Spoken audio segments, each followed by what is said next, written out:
Hey, hello and welcome to the office here at Wistful Vistas in beautiful suburban San Diego, California.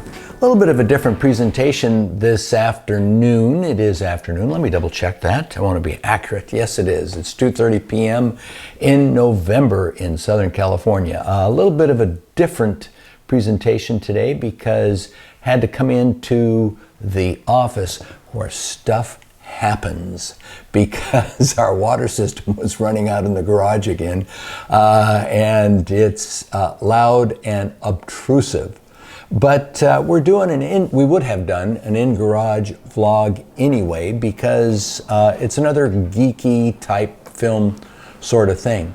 Many of you know that I've worked back and forth and had to struggle a bit and learned a lot about the audio and the videos that I do.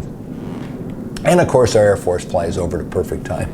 But I've got a little bit of a history trying to work out the best means of audio, and I've done a couple of reviews online. And every now and then, my goodness, every now and then, what I get is the opportunity to test a product for someone. This company reached out to me. They are a wireless lavalier mic and transmitter company, and said, hey, would you do a review of our product? I agreed to do that. They offered to send me one, which I've not taken advantage of. But I did actually purchase this particular unit at $69, I think, on Amazon. Where else? But I was very interested to give it a try after I read the particulars.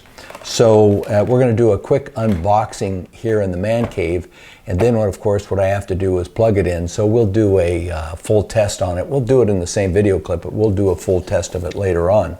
This is an LWM-318C Lavalier wireless microphone by a company called Lensgo, L-E-N-S-G-O. And as I said, you can find this on Amazon. So what's the deal? What's the difference? And by the way, I'm using the Synco wireless lav mic right now to do this bit. The difference is that this has a UHF connection as opposed to a Bluetooth connection between the transmitter and the receiver. And it's also very small, very compact design. And what I'm curious about is perhaps what I can do is actually mount the mic and the transmitter inside my helmet and then mount the receiver on the camera outside the helmet and not have to have any wires connecting the two. And that was intriguing enough for me, plus their kind offer to get me to start this. So without further ado, let's do the unboxing. Oh, first of all, let's do the obligatory close-up of the box there. We shall then back up. What's in the box? Nicely packaged. Of course, there are directions that I've put aside for the moment. There is the receiver and the transmitter. As I said, they're very compact, and I wonder if one of these, if the receiver would go into the motorcycle helmet. They're both the same size, which is very nice and compact. They both have provision for a cold shoe mount on the back of them. So that's kind of neat. Delving further, we have a handy little carrying case here. We'll open that up.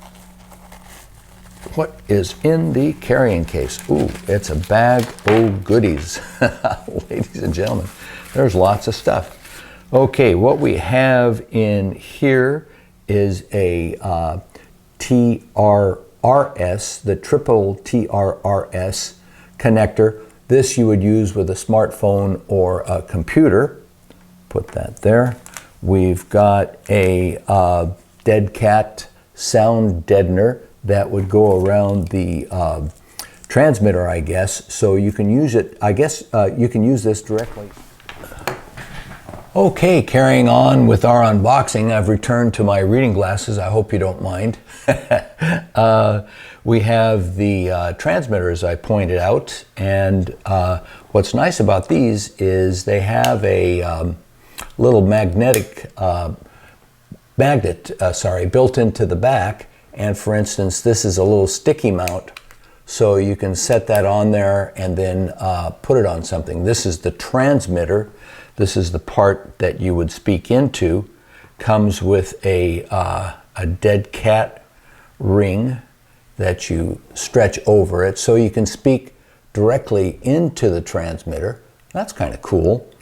And it also comes with a little, a very compact TRS lavalier mount that you can plug in and then speak into. Let me see if I can't get this a little closer into focus for you.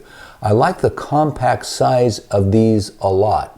And I'm thinking, again, perhaps this might, transmitter side, might be amenable to being mounted in the helmet in some location, and that way you wouldn't have to hardwire it. There's a USB-C charger that you have. There are cold shoe mounts provided with both the transmitter and the receiver. So they are either, you can use this as a clip to pin it on your shirt or whatever, or as a cold shoe mount to put it on the camera. There's a little 90-degree TRS set of cable adapters there, a lanyard. So if you have this mounted externally, you can thread this into the end piece. Well, I'll look for that later on. And there's a small dead cat for the lavalier extended mic as well. So overall, first impressions here are actually rather favorable. I like the concept of the magnet mount. This is the receiver here. Like the concept of the magnet mount, and I like the overall size of it. If it were Bluetooth, I think there would be no doubt at all that it's probably got some utility to it. To me, the interesting situation will be to see how the UHF operates, because UHF, ultra high frequency, there are other signals around that have the potential to interfere with that transmission from the transmitter to the receiver. There are more than 20 channels that they provide that you can switch between to avoid any outside interference. And in the manual details how to switch through those channels for frequency response. The interesting thing to me, using it the way that I'd like to use it, mounted inside of a motorcycle helmet, is potentially, I suppose, one could ride into an area of outside interference and out of an area of outside interference, not be aware of that while you were riding along. And that's kind of a curious one to me. I just don't know how much UHF radio wavelengths there are running around out there in the outside world. But again, rather impressed with the little gadget here, the size of it, and the concept of perhaps having a wireless connection with the transmitter mounted in my motorcycle helmet. This is the transmitter. Let's get in close here. That is the transmitter. As you can see by my hand, it's very small. And you can clip on the lapel there, or the sticky side mount. So next step, we'll try it in a controlled environment.